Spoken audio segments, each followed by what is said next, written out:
আপনি ওই তুহিনার কথা জিজ্ঞেস করছেন? ও আবার সম্পর্কে আমার ছোট মা হয়েছে। আপনার কে হয়? তুই না আমার সব। সব মানে? তাহলে শোনো।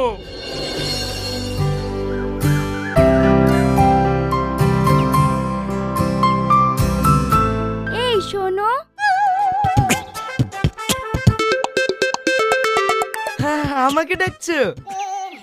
এটা কি বলবি বল। তুমি ছাড়া তো আর কাউকে দেখছিনি। তুমি আসো। কিছু বলছেন? হ্যাঁ বলছি। আজ 3-4 বছর ধরে তো অনেক কষ্ট করিছো।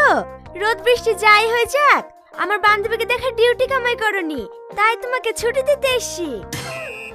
আপনি সব কি বুঝছেন? আমি তো কিছুই বুঝতে পারছি না। সব পারবা শোনা। এই নাও আমার বান্ধবীর বিয়ের কার্ড। আগামী সোমবারে